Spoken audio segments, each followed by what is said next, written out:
ស្ដីបងប្អូនទាំងអស់គ្នាសូមស្វាគមន៍មកកាន់ថ្នាក់គីមីសរីរាង្គនៅក្នុង Channel YouTube Life Chemistry អញ្ចឹងនៅក្នុងវីដេអូមួយនេះយើងនឹងសិក្សាចំណុចមួយថ្មីដែលយើងនិយាយអំពីរបៀបកំណត់ធរណីមាត្រនៃ molecule អញ្ចឹងយើងបានដឹងហើយថាគ្រប់ molecule ទាំងអស់នៅក្នុងលំហនៅក្នុងធម្មជាតិគឺវាមានទម្រង់របស់វាច្បាស់លាស់គឺវាមិនមែនចេះតែមានរូបរាងត្រង់មានគូសជារូបមន្តស្ទើលាតឬក៏ជារូបមន្តដុលទេវាមានទ្រង់ទ្រាយវាមានអាតូមណានៅលើនៅក្រោមនៅក្រោយហើយវាមានផិនភាគមានការតម្រៀបអាតូមច្បាស់លាស់នៅក្នុងលំហមានរាងជាធរណីមាត្រច្បាស់លាស់អញ្ចឹងនៅក្នុងវីដេអូនេះយើងនឹងសិក្សាទម្រង់ធរណីមាត្រមួយចំនួនមិនមែនទាំងអស់ទេយើងសិក្សាតែមួយចំនួនទេអញ្ចឹងនៅក្នុងនោះមានទម្រង់ធរណីមាត្រដូចជាទម្រង់ចតុមុខដូចជាអាម៉ូញ៉ានេះគឺជាទម្រង់ត្រីកោណប្លង់ពីរ៉ាមីតឬក៏ថាពីរ៉ាមីតត្រីកោណប្លង់ជាទម្រង់បង្កែង band ហ្នឹងគឺទម្រង់បង្កែងឬក៏ទម្រង់ជាអក្សរ V shape ឬក៏ជាទម្រង់ត្រីកោណប្លង់ដូចជាករណី ball triflora ហើយនឹងទម្រង់ linear ដូចជាករណី helium hydro អញ្ចឹងទៅអញ្ចឹងយើងនឹងចាប់ផ្ដើមសិក្សាទាំងអស់គ្នាតោះអញ្ចឹងចាប់ផ្ដើមមកដំបូងគឺយើងសិក្សាអំពីរបៀបនៃការកំណត់ធរណីមាត្រនៃ molecule ខ្ញុំសង្ឃឹមថាអ្នកទាំងអស់គ្នាបានចាំកាលពីដំបូងផែនទីនៃមេរៀននៃខ្លឹមសារមេរៀនទាំងមូលហ្នឹងគឺយើងប៉ាន់ស្មាននៃធរណីមាត្រឬក៏ទម្រង់វិមាត្រ3នៃ molecule ហ្នឹងតាមរយៈមធ្យោបាយ2យ៉ាងកាលពីវីដេអូមុនគឺយើងសិក្សាអំពីទម្រង់ធរណីមាត្រនៃ molecule តាមរយៈទ្រឹស្ដីកង់តិចតាមរយៈ SP SP2 SP3 ហ្នឹងអញ្ចឹងឥឡូវហ្នឹងយើងត្រឡប់មកវិធីសាស្ត្រមួយទៀតតាមការប៉ាន់ប្រមាណធរណីមាត្រនៃ molecule តាមរយៈទ្រឹស្ដី valence shell electron pair repulsion បកប្រែជាខ្មែរគឺទ្រឹស្ដីកម្លាំងចម្រានគូអេឡិចត្រូនកម្លាំងចម្រានគូអេឡិចត្រូនអញ្ចឹងទ្រឹស្ដីមួយហ្នឹងឬក៏វិធីសាស្ត្រមួយហ្នឹងត្រូវបានគេប្រើប្រាស់ដើម្បីទស្សន៍ទាយទ្រង់ទ្រាយធរណីមាត្រនៃ molecule ដោយផ្អែកតាមគូអេឡិចត្រូនដែលនៅជុំវិញអាតូមកដាលតម្រៀបគ្នាជុំវិញបង្កើតបានទៅជាធរណីមាត្រមានន័យថាគឺអាតូមកដាលហ្នឹងវាចងសម្ព័ន្ធជាមួយនឹងក្រុមជួសឬក៏អាតូមឬក៏ក្រុមអាតូមនៅជុំវិញខ្លួនវាហ្នឹងបង្កើតបានទៅជាទ្រង់ទ្រាយមួយច្បាស់លាស់ហើយការដែលវាចងសម្ព័ន្ធជាមួយនឹងអាតូមដែលនៅជុំវិញខ្លួនវាហ្នឹងវាបង្កើតបានទៅជាកម្លាំងចម្រានណាកម្លាំងចម្រានរវាងទ្វេតាសម្ព័ន្ធនិងទ្វេតាសម្ព័ន្ធទ្វេតាអេឡិចត្រូនមិនចងសម្ព័ន្ធនិងទ្វេតាអេឡិចត្រូនមិនចងសម្ព័ន្ធហើយនឹងទ្វេតាអេឡិចត្រូនមិនចងសម្ព័ន្ធរុញគ្នាជាមួយនឹងទ្វេតាអេឡិចត្រូនសម្ព័ន្ធអញ្ចឹងហើយបានវាបង្កើតបានទៅជាទ្រង់ទ្រាយមានរាងធរណីមាត្រច្បាស់លាស់អញ្ចឹងយើងនឹងសិក្សាថាតើគេកំណត់ធរណីមាត្ររបស់វាតាមដោយវិធីណាតោះអញ្ចឹងជំហានបងប្អូនជំហានទី1គឺយើងត្រូវតែចេះកំណត់ទម្រង់ល្វីសអញ្ចឹងហើយបានខ្ញុំបញ្ជាក់តាំងពីដើមមកម៉េះថាយើងត្រូវតែចេះសរសេរទម្រង់ល្វីសតើតើយើងចេះសរសេរទម្រង់ល្វីសទើបយើងអាចសរសេរទម្រង់ molecule បានត្រឹមត្រូវអញ្ចឹងនៅក្នុងការសរសេរទម្រង់ល្វីសហ្នឹងគឺយើងត្រូវតែបង្ហាញអេឡិចត្រូនទាំងអស់នៅក្នុង molecule អេឡិចត្រូនទាំងអស់នៅក្នុង molecule ហ្នឹងមិនទៅខ្ញុំលើកឧទាហរណ៍មួយណាខ្ញុំសូមសរសេរលើកឧទាហរណ៍មួយ N H 3ណាហើយមានទ្វេតាមួយគូមានទ្វេតាអេឡិចត្រូនមួយនៅពីលើអញ្ចឹងអានេះគឺជាទម្រង់ល្វីសរបស់អាម៉ូញ៉ាអញ្ចឹងគេត្រូវសរសេរឲ្យអស់មានន័យថាគឺយើងត្រូវតែបង្ហាញអេឡិចត្រូនសម្ព័ន្ធអេឡិចត្រុងមិនសម្ព័ន្ធខ្ញុំសុំសរសេរកាត់ណាអេឡិចត្រុងមិនសម្ព័ន្ធមិនសពណាមិនសម្ព័ន្ធអញ្ចឹងគឺយើងត្រូវបង្ហាញទាំងអស់តើតើយើងបង្ហាញទាំងអស់អញ្ចឹងទើបយើងអាចកំណត់ ចំនួនអេឡិចត្រូងសរុបដែលនៅជុំវិញអាតូមកដាលបានអញ្ចឹងតើតើយើងកំណត់ចំនួនអេឡិចត្រូងសរុបទើបយើងអាចកំណត់ធរណីមាត្រនៃអេឡិចត្រូងណាធរណីមាត្រនៃអេឡិចត្រូងអញ្ចឹងអានោះជំហានទី1ជំហានទី2ជំហានទី2គឺយើងត្រូវរាប់ទ្វេតាអេឡិចត្រូងជុំវិញអាតូមកដាលតោះទេបងប្អូនរាប់ចំនួនទ្វេតាអេឡិចត្រូងជុំវិញអាតូមកដាលអញ្ចឹងការរាប់ហ្នឹងគេរាប់មកទៅមានន័យថាចេះគូ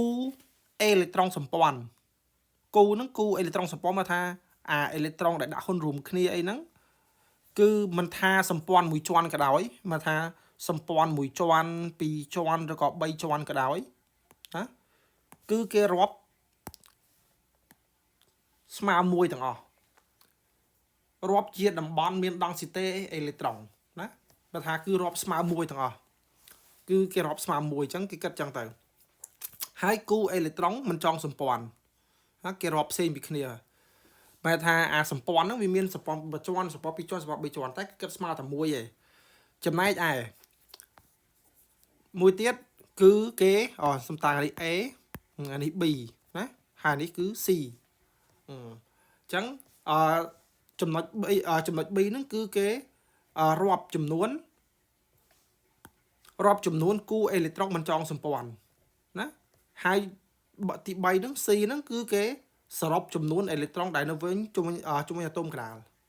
ណារាប់ចំនួនអេឡិចត្រូងសរុបនៅជុំវិញអាតូមកដាលដើម្បីកំណត់ធរណីមាត្រនៃអេឡិចត្រូងអញ្ចឹងដំបូងគេកំណត់ធរណីមាត្រនៃអេឡិចត្រុងសិនទើបវាត្រឹមត្រូវទើបវាច្បាស់លាស់វាមានលក្ខណៈស្មុគស្មាញនិងច្រើនចំណុចឬក៏ច្រើនកលៈជាងថ្នាក់វិទ្យាល័យបន្តិចណាហ្នឹងហើយអញ្ចឹងសរុបឡើងមកវិញទី1រាប់ចំនួនអេឡិចត្រុងសម្ព័ន្ធទី2រាប់ចំនួនអេឡិចត្រុងមិនចងសម្ព័ន្ធទី3បូកវាចូលគ្នាណារាប់ចំនួនសរុបតោះអញ្ចឹងយើងទៅស្លាយមួយទៀតអញ្ចឹងស្លាយមួយទៀតហ្នឹងនៅពេលដែលគេរាប់ចំនួនអេឡិចត្រុងសរុបហើយឬក៏អាមិញC ហើយឥឡូវចូលដល់ D ណា D នេះ D អញ្ចឹងនៅពេលដែលគេកំណត់ចំនួនអេឡិចត្រុងសរុបហើយនៅកន្លែងហ្នឹងចង់មានន័យថាយើងអាចកំណត់ធរណីមាត្រនៃអេឡិចត្រុងប្រសិនបើអាតូមកដាលណាប្រសិនបើអាតូមកដាលមានចំនួនអេឡិចត្រុងសរុបស្មើ2បើថាមានគូទ្វេតាអេឡិចត្រុងចំនួន2គឺបើថាវាគឺជា linear វាមានធរណីមាត្រជា linear តែធរណីមាត្រហ្នឹងគឺជាធរណីមាត្រនៃអេឡិចត្រុងឯណាមិនមែនជាធរណីមាត្រនៃ molecule ទេអញ្ចឹងបែងចែកច្បាស់បើសិនជាវាមានគូទ្វេតាអេឡិចត្រុងចំនួន3ឬក៏មានថាវាមានគូអេឡិចត្រុងជុំវិញអាតូមកដាលចំនួន3មានថាវាជាត្រីកោណប្លង់បើ4វាជាចតុមុខ5វាជាត្រីកោណ B ពីរ៉ាមីតហើយបើសិនជាមាន6អេឡិចត្រុងមានថាវាមានទម្រង់ជាអដ្ឋមុខ octahedral ណាអញ្ចឹងចូលដល់ E យ៉ា E អញ្ចឹងបន្ទាប់ពីយើងកំណត់ចំនួនអេឡិចត្រុងហើយយើងទៅកំណត់ធរណីមាត្រនៃ molecule វិញម្ដងណានេះឥឡូវនេះបានគេកំណត់ធរណីមាត្រនៃ molecule ចំណុចសំខាន់គឺនៅកន្លែងហ្នឹងណាកំណត់ធរណីមាត្រនៃ molecule អញ្ចឹងអាការកំណត់ធរណីមាត្រនៃ molecule ហ្នឹងវាមានវិធីរបស់វាណាអញ្ចឹងយើងអានទាំងអស់គ្នាទៅអានេះខ្ញុំដាក់អក្សរយើងច្រើនដែរហើយខ្ញុំព្យាយាមនៅ slide ក្រោយៗទៀតខ្ញុំព្យាយាមដាក់អក្សរឲ្យតិចបងរួមអក្សរឲ្យតិចហើយឲ្យកាន់តែងាយយល់ជៀសវាងការអានហើយថយពេលវេលាចំណេញពេលតោះអញ្ចឹងយើងអានទាំងអស់គ្នាទៅបើថាកំណត់ធរណីមាត្រនៃ molecule ហ្នឹងមានដូចជាទី1ធរណីមាត្រនៃ molecule គឺផ្អែកទៅលើទីតាំងនៃអាតូមនេះបងប្អូនផ្អែកទៅលើទីតាំងនៃអាតូមមិនមែនចំនួនគូទ្វេតាអេឡិចត្រុងមិនចងសម្ព័ន្ធទេណាអញ្ចឹងគឺផ្អែកទៅលើទីតាំងអាតូមជាក់ស្ដែងនៅជុំវិញអាតូមកដាលមិនមែនអេឡិចត្រុងមិនចងសម្ព័ន្ធទេអញ្ចឹងអេឡិចត្រុងមិនចងសម្ព័ន្ធអត់មានពាក់ព័ន្ធជាមួយនឹងការមិនចូលរួមបង្កើតបានជាទម្រង់ធរណីមាត្រទេប៉ុន្តែវាមានឥទ្ធិពលទៅលើទ្រង់ទ្រាយនៃ molecule វាមានឥទ្ធិពលទៅលើធរណីមាត្រនៃ molecule ដោយការច្រានអាតូមណាដោយការច្រានអាតូមដែលចងសម្ព័ន្ធណាប៉ុន្តែពួកវា mình men chỉផ្នែក នៃធរណីមាត្រចុងក្រោយនោះទេបាទអញ្ចឹងខ្ញុំសូមនិយាយឲ្យស្រួលស្ដាប់មានន័យថាគឺទម្រង់ធរណីមាត្រនៃ molecule ដ៏ពិតប្រាកដគឺពឹងផ្អែកទៅលើអាតូមដែលចងសម្ព័ន្ធជាមួយនឹងអាតូមកដាលមិនមែនគូទ្វេតាអេឡិចត្រូងដែលនៅសល់លើអាតូមកដាលទេប៉ុន្តែវាជាអត្តពលទៅលើទ្រង់ទ្រាយនៃ molecule តាមរយៈការច្រានតាមរយៈនៃការច្រានទ្វេតាសម្ព័ន្ធតាមរយៈនៃការច្រានអេឡិចត្រូងនិងអេឡិចត្រូងសម្ព័ន្ធអេឡិចត្រូងបញ្ចងសម្ព័ន្ធហ្នឹងទើបវាធ្វើឲ្យមានទ្រង់ទ្រាយមួយថ្មីខុសពីធរណីមាត្រនៃអេឡិចត្រូងសភៅនេះគេបញ្ជាក់ច្បាស់ណាបងប្អូនគេអត់និយាយកាត់ដូចនៅថ្នាក់ក្រោមទេអានេះគេកំណត់ច្បាស់លាស់ដោយសារតែយើងឡើងមកថ្នាក់ខ្ពស់យើងជួបសំទោសយើងជួប molecule ច្រើនអញ្ចឹងគេត្រូវមានវិធីមានច្រើនដំណាក់កាលដើម្បីកំណត់អញ្ចឹងបន្ទាប់ពីយើងកំណត់ទីតាំងអាតូមដែលនៅជុំវិញហើយយើងត្រូវកែតម្រូវម្ដងទៀតនេះកែតម្រូវធរណីមាត្រឲ្យត្រឹមត្រូវដោយមិនរួមបញ្ចូលគូទ្វេតាអេឡិចត្រូងបញ្ចងសម្ព័ន្ធដោយមិនរាប់បញ្ចូលទេអញ្ចឹងវានឹងបង្កើតធរណីវានឹងបង្កើតធរណីមួយថ្មីប៉ុន្តែគូទ្វេតាអេឡិចត្រូងបញ្ចងសម្ព័ន្ធជះឥទ្ធិពលយ៉ាងខ្លាំងនៃធរណីមាត្រតាមរយៈការរុញទ្វេតាអេឡិចត្រូងសម្ព័ន្ធហ្នឹងតាមរយៈរុញសម្ព័ន្ធរវាងអាតូមកដាលនិងអាតូមដែលនៅជុំវិញអាតូមកដាលហ្នឹងរុញឲ្យមកគៀកគ្នាបង្កើតបានជាមុំដ៏តូចពេលដែលវារុញទៅវាបង្កើតបានជាធរណីមាត្រមួយថ្មីដែលមានមុំតូចជាងមុនណាបងរួមឲ្យតូចជាងមុនអញ្ចឹងឈ្មោះធរណីមាត្រផ្លាស់ប្ដូរប្រសិនបើមានទ្វេតាអេឡិចត្រូងបញ្ចងសម្ព័ន្ធតោះនេះបងប្អូនអញ្ចឹងនៅកន្លែងហ្នឹងខ្ញុំសូមបញ្ជាក់ឡើងវិញម្ដងទៀតទី1យើងកំណត់ធរណីមាត្រនៃអេឡិចត្រូងបើសិនជាវាមានចំនួនអេឡិចត្រូងសរុបចំនួនបើមានចំនួនគូទ្វេតាអេឡិចត្រូងសរុប2 linear 3 ប្លង់ 4 ចតុមុខ 5 b ពីរ៉ាមីត 6 អត្ថមុខប៉ុន្តែយើងចូលទៅមកជ្រុលតិចបើដើម្បីកំណត់ទម្រង់ធរណីមាត្រប្រកបយើងត្រូវកំណត់អាតូមដែលនៅជុំវិញមិនមែនទ្វេតាអេឡិចត្រូងទេប៉ុន្តែក៏យើងត្រូវតែកំណត់ឲ្យច្បាស់ដែរថាចំនួនទ្វេតាអេឡិចត្រូងបញ្ចងសម្ព័ន្ធហ្នឹងជាអ្នកជះឥទ្ធិពលនៃទ្រង់ទ្រាយចុងក្រោយនៃធរណីមាត្រចុងក្រោយនៃ molecule ណាអញ្ចឹងយើងទៅមើលឧទាហរណ៍និងរបៀបកំណត់ជាក់ស្ដែងទាំងអស់គ្នានៅ slide បន្ទាប់តោះអញ្ចឹងអានេះ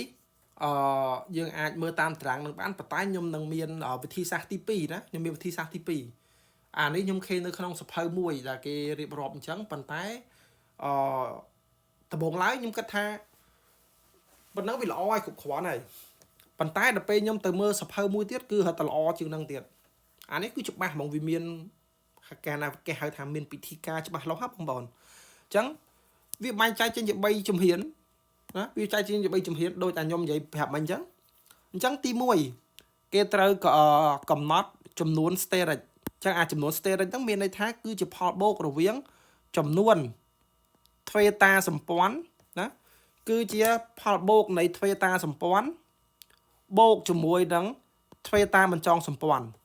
ទ្វេតាសម្ព័ន្ធ3 1 2 3ទ្វេតាបញ្ចងសម្ព័ន្ធចំនួន1បូកចូលគ្នាស្មើ4អញ្ចឹងបើ4គឺជាតេតាគឺជាតេត្រាហៃដ្រូលមានថាគឺជាទម្រង់ចតុមុខខ្ញុំសុំសរសេរចតុសុំទោសសេខុសចតុមុខនេះបើសិនជាវា4គឺជាចតុមុខអញ្ចឹងឥឡូវយើងកំណត់បានណាពេលដែលយើងកំណត់អេឡិចត្រូងដែលនៅជុំវិញរបស់វាហើយឬក៏កំណត់ចំនួន steric ហើយយើងទៅចាប់ផ្ដើមកំណត់ធរណីមាត្រដ៏ពិតប្រាកដរបស់វាបើសិនជាមានបើប្រសិនបើគ្មានអេឡិចត្រូងមិនចងសម្ព័ន្ធគឺមានទម្រង់ជាតេត្រាហៃដ្រូលចតុមុខ តែប្រសិនបើមាន lone pair ចំនួន1មានន័យថាទ្វេតាសម្ព័ន្ធ3ទ្វេតាមិនចងសម្ព័ន្ធ1អញ្ចឹងវាមានរាងជា trigonal pyramidal ប្រសិនបើវាមាន lone pair 2ណាវាមាន lone pair 2មានថាវាមានទ្វេតាអេឡិចត្រូនចំនួនទ្វេតាមិនចងសម្ព័ន្ធចំនួន2គូហើយមានទ្វេតាសម្ព័ន្ធ2អញ្ចឹងវាមានទម្រង់ជាបង្កែងអញ្ចឹងចំណៅត្រឹមត្រូវនោះគឺ trigonal b pyramid សុំទោសtrigonal pyramid ណាមានជា trigonal pyramid ដោយសារអីវាមានទ្វេតាអេឡិចត្រូនចំនួន1ហើយវាមានសម្ព័ន្ធចំនួនសម្ព័ន្ធជាមួយនឹងអ៊ីដ្រូសែនចំនួន3ណាវាបង្កើតបានដូចជាគេហៅថាពីរ៉ាមីតត្រីកោណអញ្ចឹងនេះគឺជារបៀបនៃការកំណត់ហើយខ្ញុំគិតថាវិធីមួយហ្នឹងគឺវាជាក់លាក់ជាងគេក្នុងចំណោមវិធីសាស្ត្រដែលខ្ញុំរៀនកន្លងមកមានវិធីច្រើនណាស់តាមពិតទៅការបង្រៀនរបស់ខ្ញុំហ្នឹងមិនមែនគឺជាវិធីតែមួយឬក៏វាជាវិធីដែលល្អជាងគេទេវាអាចមានវិធីល្អផ្សេងពីហ្នឹងទៀតអាស្រ័យលើគំនិតច្នៃប្រឌិតឬក៏តិចនិចល្អរបស់លោកគ្រូអ្នកគ្រូផ្សេងទៀតណាខ្ញុំនៅតែគោរពការបរៀនរបស់ពួកគាត់ចឹងតែដោយសារតាខ្ញុំខានរៀនយូរហើយខ្ញុំចប់បញ្ញាបត្រតាំងពីឆ្នាំ2020មកហើយដល់2025ខ្ញុំខានរៀនឡើង5ឆ្នាំហើយខ្ញុំនិយាយតាមត្រង់ហើយរាល់ថ្ងៃខ្ញុំធ្វើ research ខ្ញុំធ្វើខាងជីវៈទេហើយអ្វីដែលខ្ញុំបរៀននេះគឺខ្ញុំចាំខ្លះហើយខ្ញុំរៀនឡើងវិញខ្លះហើយរៀនឡើងវិញខ្ញុំរៀនតាមសភៅផ្សេងអីចឹងទៅអញ្ចឹងអាចថាមានរបៀបបច្ចេកទេសខ្លះខ្ញុំអត់បានរៀនពីគ្រូខ្ញុំទេតែនៅតែចាំពីវិធីដែលគាត់បរៀនខ្លះដែរណាអញ្ចឹងទោះបីជាណាក៏ដោយគោលដៅនៅធំបំផុតចុងក្រោយបំផុតគឺនៅតែដដែលទេតោះអញ្ចឹងយើងចូលទៅចំណុចបន្តទៀតអានេះគឺជាឧទាហរណ៍ជាក់ស្ដែងណាបងប្អូនអញ្ចឹងអានេះគឺនិយាយពីទម្រង់ចាក់ទៅមុខអានេះគេញែកម្ដងមួយដើម្បីសិក្សាពីទម្រង់របស់វាមកអានេះទម្រង់មេតានជាទម្រង់ចាក់ទៅមុខអញ្ចឹងយើងមើលនេះទម្រង់ structure Lewis structure គឺអត់លើនេះមានទម្រង់ structure គឺវាមាន four single bond មានថា